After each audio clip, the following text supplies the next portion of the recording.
Hey everybody, Movie Reviewer Next Door here, and I'm back with another Bond movie review, and I'm on to the fifth film, You Only Live Twice.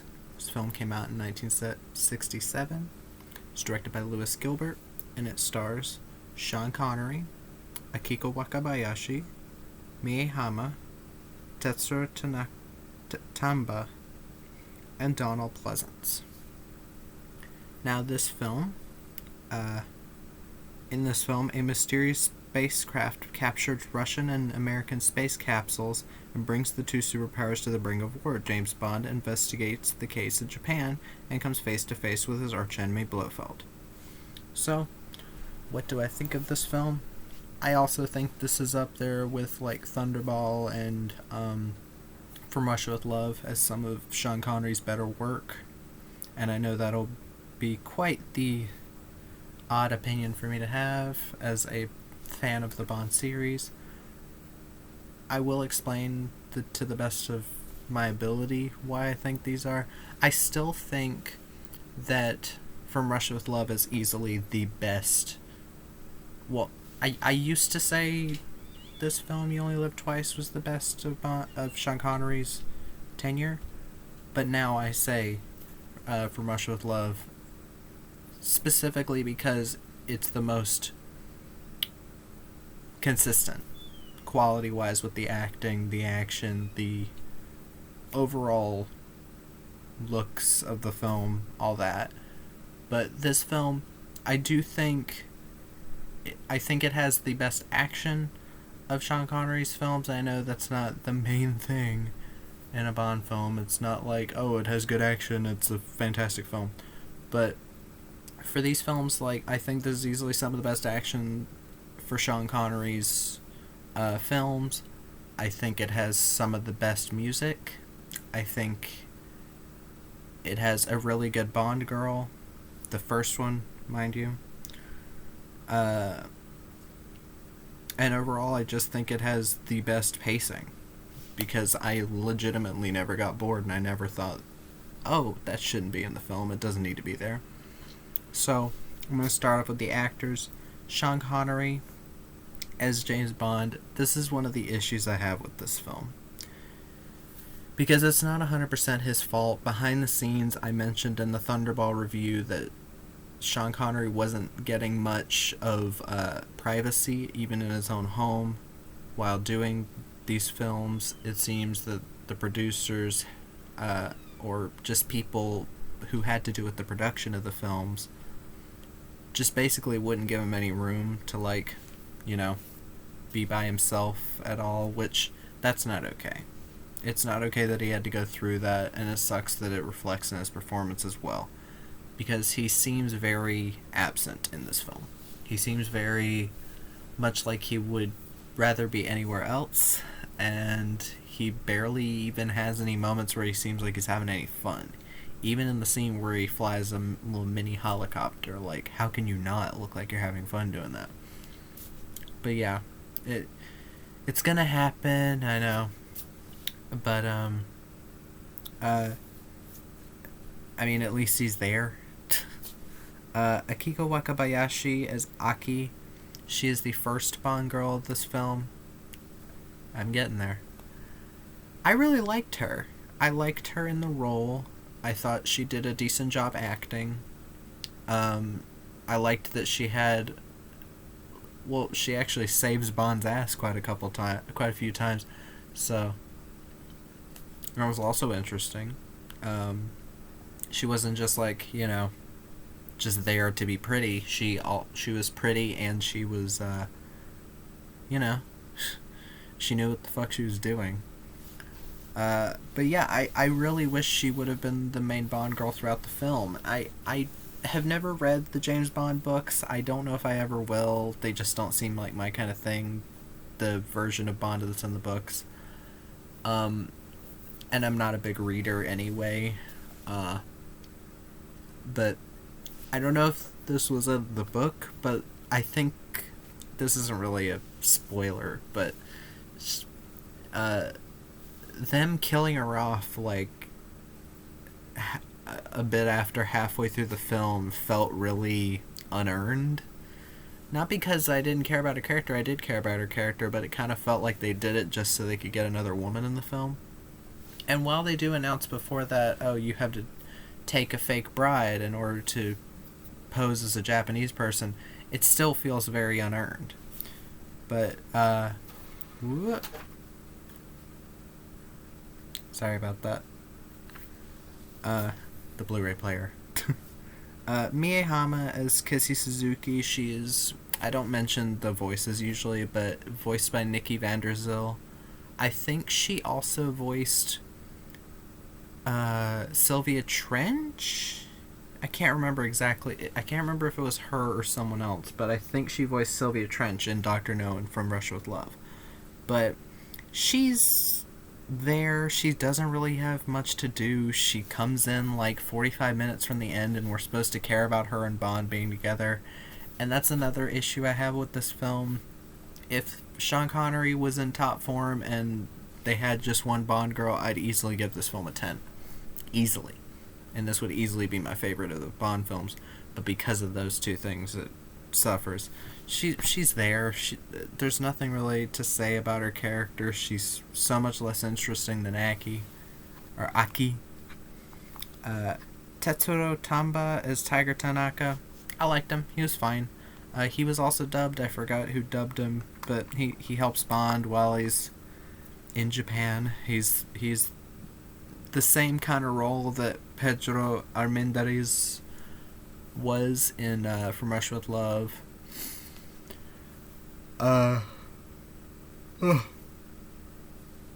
Teru Shimada as Mr. Osato. He's fine. He's a henchman of Blofeld. Whatever. Karin Dor as Helga Brandt. I think she's another henchman of... I think she's Spectre number 11 or something.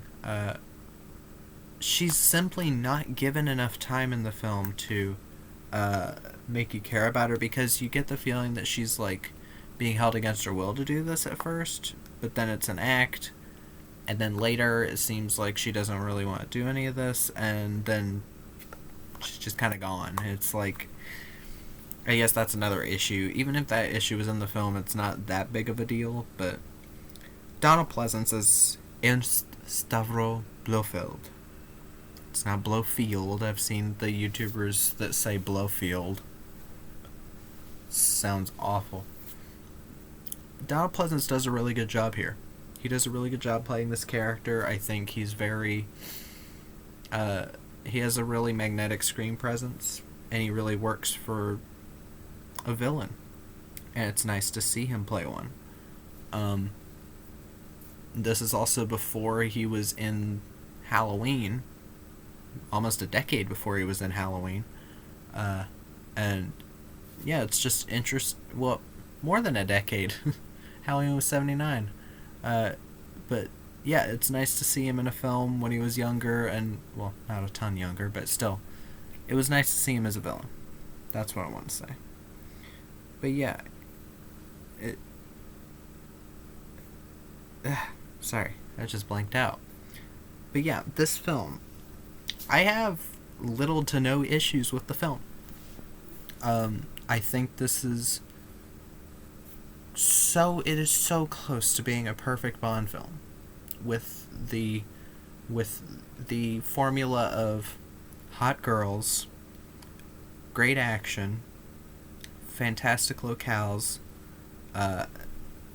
great villains, the Bond performance, and just those 5 things are usually what you need in a Bond film. So just let me count them. Well, I keep doing this. The title sequence. Was fine. It was a lot of stock footage of volcanoes and women and the Oriental umbrellas. It was kind of cool. I liked the song You Only Live Twice by Nancy Sinatra. I think she does a good job performing it. If you've heard anything about this film and who was supposed to do the song, I feel bad for that woman.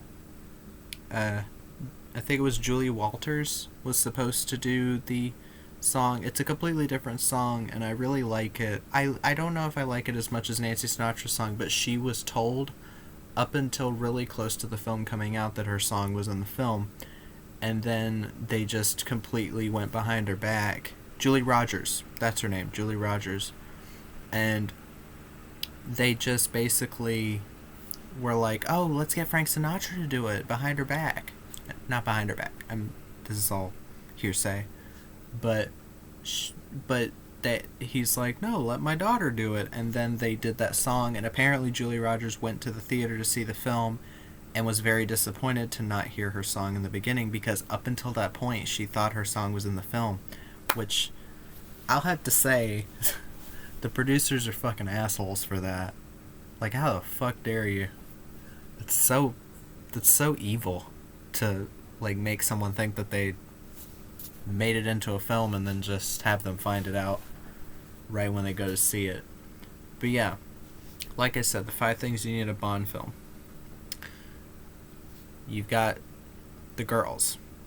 In this film, you have a very capable Bond girl, but one of the issues I have with the film, you don't stay with the one Bond girl, you kill her off like a bit after halfway through the film and then replace her with easily one of the weakest, because her and Bond have like no chemistry. Like the second scene they're in together, they're like kissing and you're like, I don't fucking buy this Bond. Like, the bond they have together. They got the action. This film has quite a lot of action. There's the fight there's the fight at the docks. There's the Lil Nelly, the the mini helicopter that Bond has, and he's shooting rockets and like mines and shooting machine guns at these other helicopters that are around him. There's the fight in the Asado building with him and the sumo wrestler kind of guy. There's the ending action, like ending spectacular action sequence. Spectacular. In the volcano layer, there's just so much happening. There's the scene of the airplane, like Bond trapped in the airplane trying to stop it from crashing into the ground. Like, this film is packed. Especially for a film back in '67 where you wouldn't expect this much action in a film, maybe in a Bond film, but like even in Bond films the action was never this packed, and the film almost never went 15 minutes without an action scene, and I'd say that's a success. Then you've got the locations. Japan is a gorgeous location for a Bond film to take place. I'm glad they did one in Japan. You get a real time capsule back to Japan. You have all of these people performing martial arts, and you have a sumo wrestling match, which is cool to see. And you have the volcano layer, which that goes on to the production design by Ken Adam. That volcano layer is fucking insane. It's insane that a set like that could have been made. And it sucks because you'll never get that nowadays. You'll never get a set like that nowadays. They just do it with CGI, or they probably just green screen it or some shit. And you'll never see as beautifully constructed a set as that ever nowadays, because filmmakers have gotten lazy, especially big budget filmmakers. This was a big budget film for the time, and I can see where they spent the money. I can see where the money went. So this film definitely has most of it down.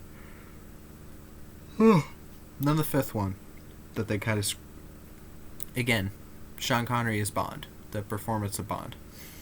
He seems very wooden. He seems very like he's in another place. He seems very he just seems very like he doesn't want to be there. That's exactly what I'm saying. He doesn't feel like he wants to be there. He feels, even in the action scenes, he seems kind of uninvolved, which sucks because these are some of the best action scenes he's been in for the series. And again, I'm not mad at him, really. I'm mad at the shit going on behind the scenes where they didn't give him the privacy that he should have had. And that seems to happen a lot with actors in films. They don't get much privacy at home, so they very much bring their bad feelings or bad moods on set, and then they get labeled as crazy people, and then no one wants to work with them, when in all reality, people should know about what's going on behind the scenes.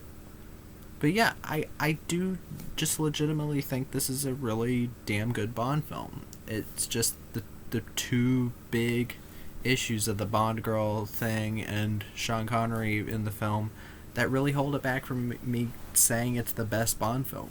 And that's why I still say From Russia with Love is his best Bond film, because I know I haven't gotten to Diamonds Are Forever yet, but I highly doubt that I'm going to raise it above this.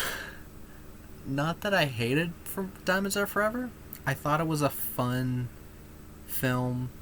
It wasn't going for the action spectacular that this was.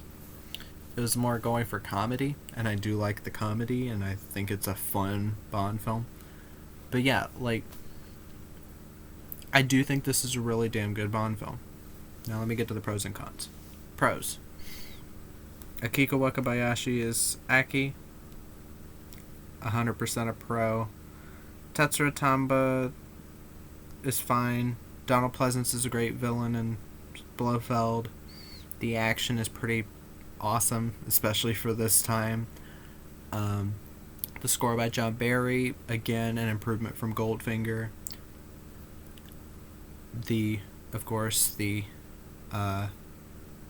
location of Japan, very nice place for a Bond film to take place. We're probably going to run out of countries to go to in a bit. I don't even know what the fuck they're going to do with the next Bond movie.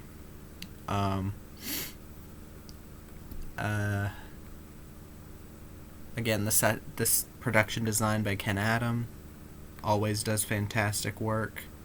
Even in Dr. No, and with the limited budget, he still made some pretty great sets.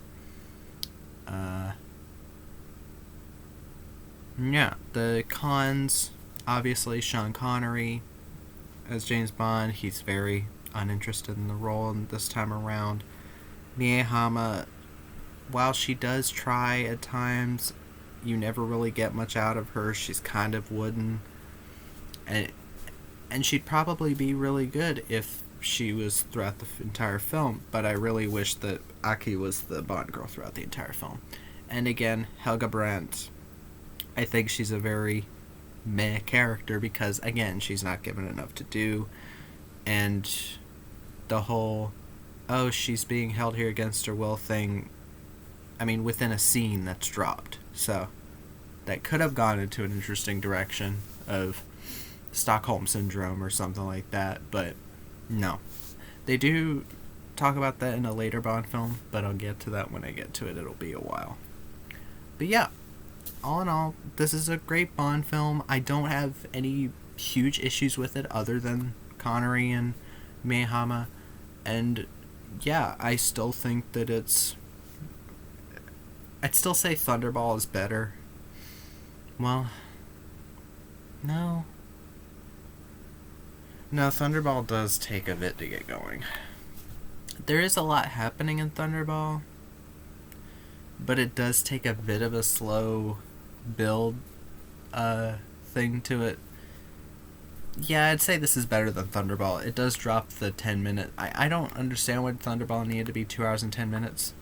I do think this is better than Thunderball, and then I think You Only Live Twice... No. Sorry, I keep doing this. From Russia with Love is better than Thunderball, but is not better than...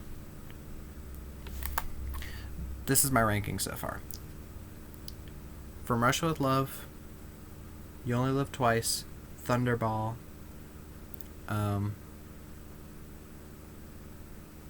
Dr. No, Goldfinger.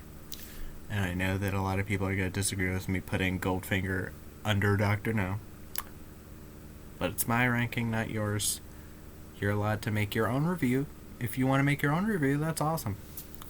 But yeah, that's about it for this review. If you liked it, comment down below. Leave a like, dislike, whatever. People have been disliking my videos a lot recently.